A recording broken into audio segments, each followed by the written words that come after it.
Welcome everyone to week number 2 of Summer Game Club with this week's game, Magicite.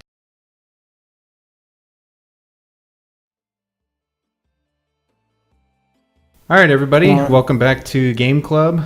This is week number 2 and we're playing Magicite. So, Aaron, you were the person who first introduced us to this game, so why don't you explain a little bit what it is and we'll go from there.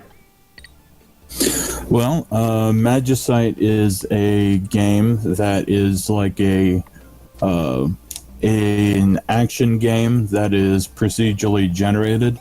Each time you go to start up the game, you roll a new character, and the success that you make on previous runs transfers over to your next runs, such as if you meet certain criteria, it unlocks certain things that you can start the game with.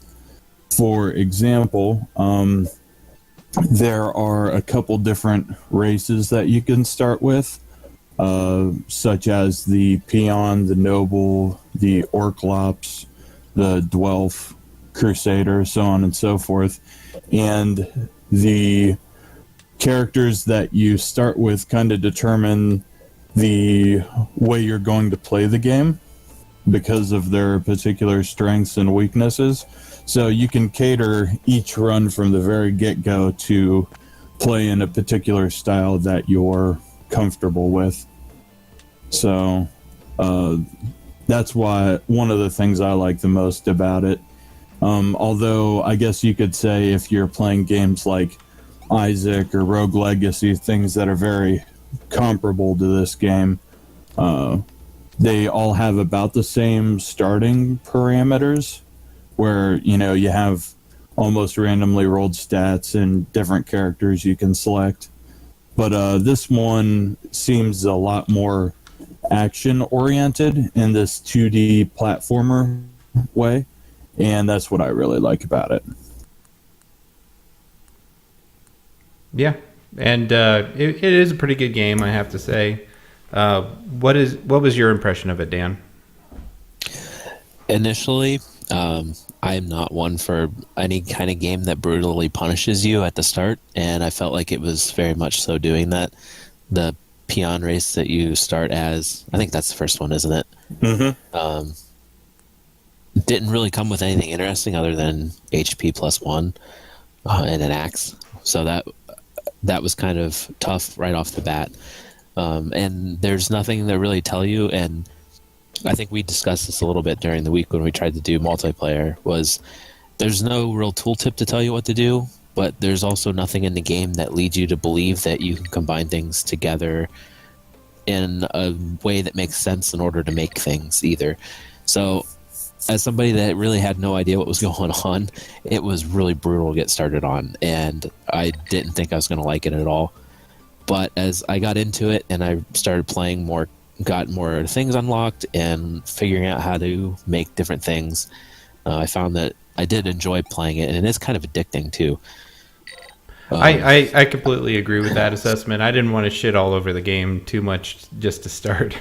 But I have to say that I played it once when Aaron and my other brother Daniel, we were doing a game club over at somebody else's house, and downloaded Magicite, and everybody there had either played it, or I think Aaron and I were new to it. We didn't know much, and the guy that I was sitting next to, whenever you ask him to explain something, he gets like frustrated and annoyed, and and that isn't good for a game that when you start out they don't tell you anything. So and so that was my experience with the game. Coming back to it in this game club thing, I think that it does. Here, I'll read you the definition of a roguelike. It's a subgenre of role-playing games characterized by dungeon crawl through procedurally generated game levels, turn-based gameplay, tile-based graphics, permanent death. So it's not exactly a roguelike because it doesn't have turn-based gameplay, but definitely procedurally generated game levels. And so I would say that this is as close to a roguelike as you can get.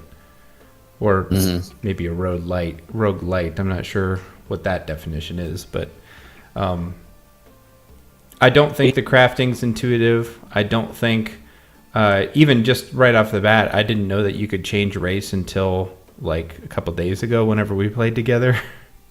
Like I kept on unlocking things, but I thought that it was just a general skin. I thought it had no effect on your powers or anything that you do or stuff like that. And that was frustrating. And especially if you start out as the new guy and you go through the level and you chop down 10 trees, like you suggested, Aaron, make a sword, make a pickaxe, and then 2 seconds later you die because a boar charges you and you couldn't get out of the way. That sucks. That's horrible. Yeah. And then you're like, okay, well, we got to start all over again, and we'll chop down the tree 10 times.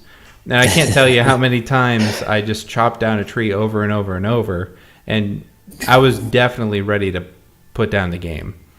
And then I actually unlocked a new class finally. And then today I made it to like District 11. And I had a really good time. I got 2 gold swords. I unlocked a bunch of stuff just from that one run, and it felt really good. So I think that is the assessment for me, is if you just take some patience with this game, take some time, do what you need to do, and get good at it. Take your time with each run rather than just kind of blowing through each level, because it will get easier as time goes on, and stick with it. And I think it's worthwhile because there's a lot of cool stuff in there. I think a good takeaway from that too is that as you play it, the rewards that you get really feel like you've gotten something, because it was initially so difficult to do anything.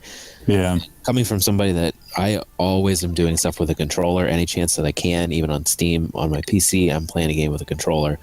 So using the keyboard, even just moving, was difficult for me at first. And so when I got used to that and I could make it through the levels, then I was starting to unlocking stuff, and it felt like a huge accomplishment and very rewarding. Yep. Compared to another game where, well, it doesn't matter if you're winning or not, as long as you put some time in, you're going to start unlocking stuff.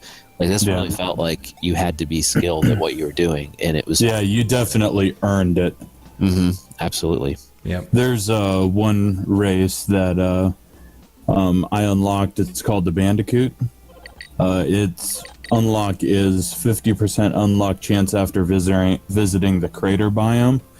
When I unlocked that, I think I was in District 18 for the first time and visited this one place that I had no idea about. And just because I got that far, I got this class that is just so awesome in the early game that you don't really even have to worry about the early game stuff anymore. It's like, oh, this is like the benchmark. I have definitely accomplished something now. Is that right? You don't have to worry about the early game anymore? Well, he starts off with +1 attack, +3 dex, and he starts off with these 2 rings. One is called the Ring of Balance, which gives you +2 to all stats. And the other one is a Ring of Attack, I believe, which is +5 attack. So even hitting stuff with your axe right from the get-go, you're doing like 14 damage. Oh, nice. So it's like, yep, I don't have to worry about the early game anymore. And that's huge, honestly, because I think Dan and I, the only roguelikes that we've played up to this point is probably Spelunky. Is that right? Yeah, I would imagine. That's the only thing I can compare this game to. Yeah. And I love Spelunky, don't get me wrong. But there is a huge problem with Spelunky, is that it shoves you to that early game. And everybody keeps on saying, oh, if you use the warp system, you're not playing Spelunky right. And it's like, okay, yeah, I get it. But it's that first couple levels, I've played so much that it's almost not fun anymore. And hearing that you can get an upgrade with this that lets you pretty much skip the early part of this game makes me want to play it more, and is much more palatable as roguelikes go. That's pretty cool. Yeah. And what one too is I got to where I had the ore clock unlocked. That's when I started to feel more successful in the early game too. And I'm not a huge fan of chopping down the trees all the time, and so you really don't have to worry about that with this guy because you have to get the stuff to build an axe because you don't start with one. So it's just kind of like, Oh yeah, that's right. I kind of I've like never that actually used that before. That's pretty interesting. Mm-hmm. Yeah, He and only he starts with with a a bone. Yeah, with bone. yeah, he starts with a bone pick, so you can get iron stuff right off the bat. Yeah. I didn't realize that. Yeah, but it's tricky because you don't get any wood. You can't get any wood that way. And so you can't, once your stuff breaks, either buy new stuff or you go without. So that run, and actually that's the guy I got so far with. But the problem is if I bought a hatchet early on, so I was able to get wood and able to craft new stuff. But if you didn't get it, it's like, okay, your club breaks and you're out of luck. Well, I mean, if you can't get 4 pieces of even stone without your pickaxe breaking, there's something wrong. But Wait, 4 pieces of stone? If you do you can have a stone handle and everything? well, no, you can't have a stone handle. Never mind. I didn't think so. Yeah, I guess you would have to Lucky at straight one up buy run it. that I got. Yeah, I was able to just buy the handle. And that's what I did, and I was Yeah. pretty successful doing that. Yeah. Now I've done others where then I don't, and I basically buy my other items. But because you're not using wood, there's only so much that you collect that actually is useful. So I sold a lot of things too. So buying other things, by the time I got to like the 3rd level, it wasn't so bad to like buy a sword if I needed to. Man. I don't know. It seemed like an interesting run, which was kind of one of the things that I enjoyed about the game is that there are so many different ways of doing things. There's different builds that are very clear once you get the races unlocked. I don't have many, but the first 2, it doesn't really feel like, because magic, I don't even know how to do anymore. Do yet? 5 hours in, I've not figured out magic. Mm-hmm. So Aaron, that's not surprising.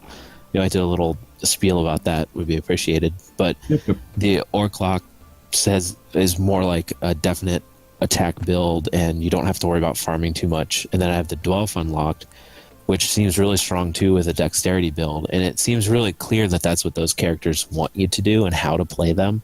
And I appreciated that aspect of those characters at least. But it's difficult because you don't really, like, the first time today, just like 2 hours ago, I accidentally hit the X button and I sent out this huge attack that just killed everybody in its path. And it's like, I had no idea this was here, but I've unlocked it like 4 or 5 times already. And there was nothing saying that, okay, you can use this. Oh, So your special abilities. So yeah, that's pretty frustrating. I thought it was just an upgrade of your attack. But To it's me, actually, that just speaks to us as gamers because I'm not as good, and these games are forcing me to be better at exploring what I do. So when you unlock something, it doesn't tell you what it does. And I didn't even know if by selecting it, you could read what it does before you select it. But every time I select it, I've figured out if you go into your crafting menu, you could hover over it and see what it does. Yep. And some okay. seemed more useful than others, but I think it's all down to RNG as to what you get. I don't think it's race dependent or anything. No, the specific trees you select based on what kind of character you're running. But yeah, it just gives you one of 5 skills, I believe, randomly. That makes sense because there's plenty of them I've gotten multiple times, but it didn't seem to be like if you did X things, you would get this reward. Yeah, I don't believe that's the case. right. So, and this is just my personal preference, but I hate going outside of a game and going to Wikipedia or going to Steam pages and looking up crafting stuff. I mean, that's just a pain in the ass to me. And I know it's not a big deal. In the internet age, I need to get more comfortable that more games require you to spend time in web browsers. But I just don't like it. That's a personal preference. I'd rather that stuff be in either a tutorial or put in a game in a menu that you can look at it. Yeah, I would definitely consider that a game design oversight. I've talked about this with Destiny, and I'm sure, Dan, you remember. If you have to leave the game space to learn more about a game, you've done something wrong. Mm-hmm. Yeah, I agree with that. Yeah, it's definitely a problem. At the same time, there have been a lot of talk saying that, gaming is too straightforward and all of its tutorialization and whatnot. And this is like a stark contrast to that. So, I don't know. It feels purposeful to me, but it's not like they forgot to put it in there. But just as a personal preference, I'm going to knock it a little bit for that. Mm-hmm. I think Steam makes it really easy, but it's also telling that the number one thing when you shift tab is the Magicite Complete Crafting Guide. Yep. Well, that's number one at the top. I mean, it's pretty clear that that's something that should probably just be a menu in the game. Exactly. With the Dark Souls thing, you have to it's not crafting, but you have to sort of figure out the paths and figure out this and that. And it feels like fun exploring that kind of stuff. With this game, it's like, okay, you're purposely holding this back to fuck me over. That's not cool. To make it artificially difficult. Exactly. Exactly. Yeah. So that's my 2 cents. It does get positive points though, where it's first thing that you open up the game and the graphics option, the only option is awesome. Yeah, I love that. That's pretty great. So it makes up some points there. Although it's funny because that's the only sort of humor thing that I've seen in the game. I mean, maybe it's there in the later stuff, but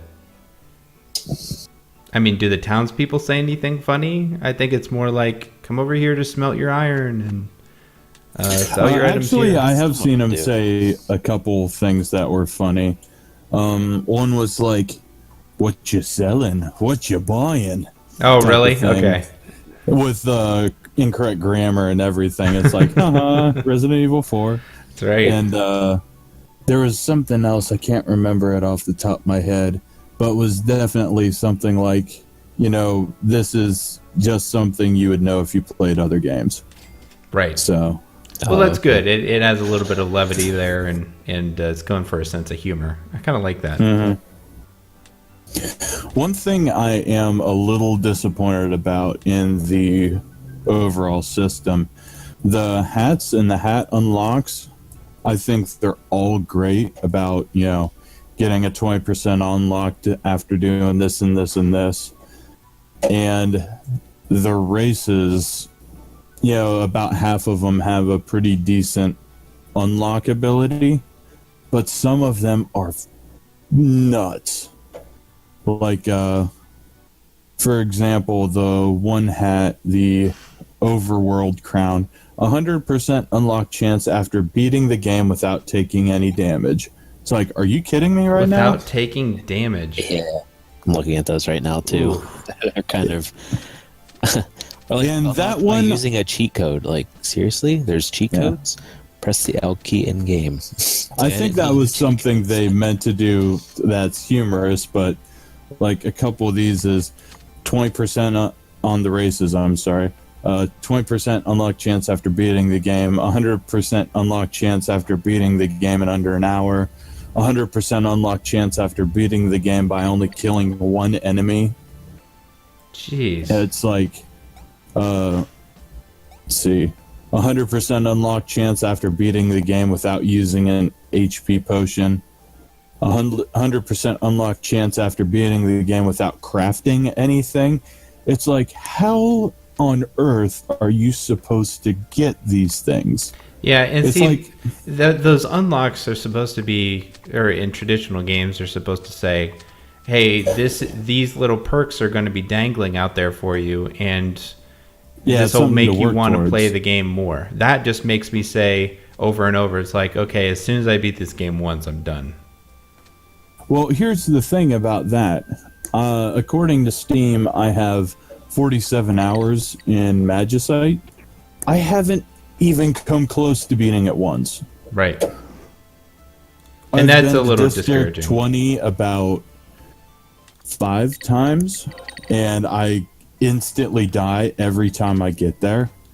It's like I can't even imagine the point where I could unlock some of these things. It's like that doesn't even seem in the realm of possibility. So it's like, yeah, just, there's no point. Although, the more that I hear of it, I really like the music in this game.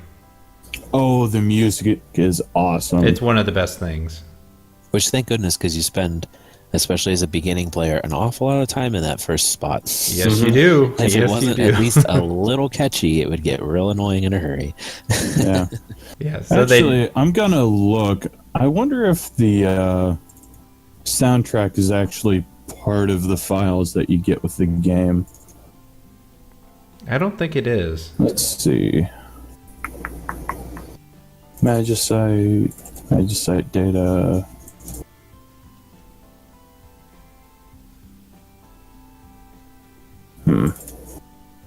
Yeah, I don't see it in a easy to get place, but I would love to just have the soundtrack to that. That would be super good to work to. Mm-hmm. The problem with soundtracks, it does a good balance of like being background sound, but being interesting at the same time. Mm-hmm. It doesn't get in your way. Yeah, the it's not in problem here. with soundtracks like that, though, is like, okay, you have a song and it loops at a certain point. So how long do you make the song? Do you make it the actual length, like a minute and a half? Or do you make it like 4 times as long to go on for 6 minutes? Or, Yeah. and true. then you can blow through the soundtrack in a relatively quick clip. Undertale sort of has that problem. It's like, I want 2 or 3 loops of that song rather than just the 45 seconds that it is. And so game soundtracks are tricky like that. Unless it's like licensed music, like I don't know, Hotline Miami or something like that. Well, you guys, did you play like Donkey Kong Country games on Super Yeah. Nintendo? Oh yeah. Oh, yeah, definitely. You could beat a level before the soundtrack even barely got started on a few of them, especially like the water level. The soundtrack for that is so long. You'd beat it before basically the introduction was over. So, I mean, I don't think many people appreciate that, but I always do when the songs are interesting enough to listen to and not incredibly repetitive as well. A secret of mine is I had an apartment first when I moved out, and I didn't have a stereo or anything. I just had my Super Nintendo. So what I would do is in the mornings I would turn on Donkey Kong Country, go to the water level, just hit pause, and let the music just go. That's an awesome idea because it is a really good soundtrack. Mm-hmm. All right, so to finish up on Magicite, what do you guys think? Out of 10 stars, what do you think? I'd say that it's a solid 8 in my opinion. Like, just the replayability of it once you start unlocking things, the kind of simple combat system so that, once you get used to it, you can kind of turn your brain off a little bit and just kind of run through it. I don't know, it's just a really good chill game to kill some time with. What do you think, I Dan? would agree with those points. I think I would give it an 8. To me, the downside is how brutal it is when you first get started. But as you get into it, it's fun, and I agree that it can start becoming kind of, I wouldn't say mindless, but like a relaxing game to play until you get further along. I think part of that, you can chalk it up to that permadeath because, well, if you get a bad run at the start, you're just going to die and start it over again anyway. Yeah. So it's only once you get past like the first 1, 2, 3 levels that you start to actually get perked up like, oh my gosh, I'm actually making it somewhere. This is kind of getting exciting. Otherwise, it's kind of just like a chilled hanging out kind of game. And once I finally got to that point is when I started to enjoy playing it more. And I think if I hadn't got to there, if I hadn't given it more time, I definitely would not have rated it nearly as high. but because I've found some definite fun in playing it, I would definitely give it an 8. And anybody listening that is not a big fan of the permadeath and anything like that, I would just stress to you to just give it some time. And it's not going to be fun time at first, but if you just give the game some time, I think you would probably come to a similar agreement. I think for me, there's our I guess coming in at the beginning of the day today, I probably would have given it a 5. But I knew that I didn't give it enough time. I had a good run. I had a lot of fun with that run. And plus, I have to remember that just because I don't like a genre of games, which I don't think I like roguelikes, doesn't mean that they don't have a place and doesn't mean that I should dock it for it not being my kind of game. So taking into account the music, the sense of humor, what Aaron said, how it makes you easier and how it overcomes the problem of making the first levels too repetitive, I think I'm comfortable giving it a 7. Mm-hmm. So, and one thing we didn't really talk about was the art direction, with being such a brutal game yet being lighthearted in its design of the way the art is. I think that makes it a little endearing. The art is kind of cool, but at the same time, there's a lot of 2D pixel games out there, a lot of platformers, and I don't really think that it stands out that much. I mean, it is kind of cool, but I'd say that the art direction is much lower in quality than like the music choices and stuff like that. Mm-hmm. I'd say that's pretty fair. It seems more like meme culture than well implemented, if that makes sense. Okay. Although, kind of to turn that argument on its head, do you think it would have worked better if they had a more intense, realistic art style than the pixel art style? I don't. I think it would totally change the tone of the game. Not necessarily. I mean, you can have a pixel art style and it be funny, but it's like, okay, I unlocked the hat, and guess what? It's a dinosaur that you fight in the game. And here's a bandana, and here's a Viking helmet. It's like, of course, there's a Viking helmet because everything has a Viking helmet now. It doesn't feel that it doesn't feel that original to me. That's fair. I mean, I don't know. I've never really played any other game that is that, because this whole playing the games that we're playing is relatively new to me. So I'm not as familiar with that. I just thought it made for a neat contrast to being such a difficult game. Like, it was kind of lighthearted in its art design. If there's a lot out there in the market, then I totally understand if you're anybody that might be tired of it. But that's just where I kind of came from.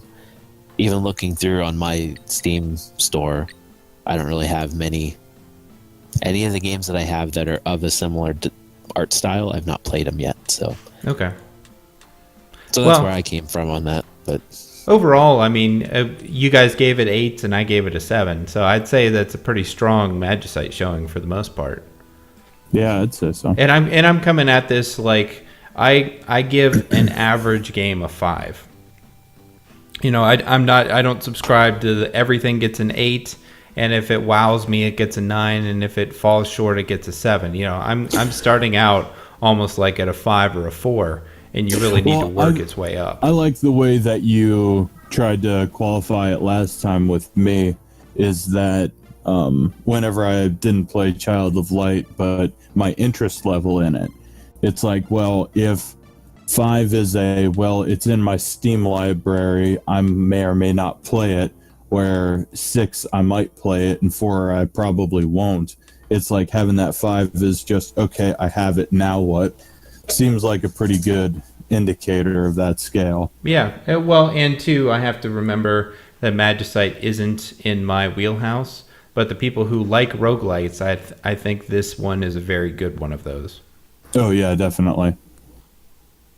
Cool.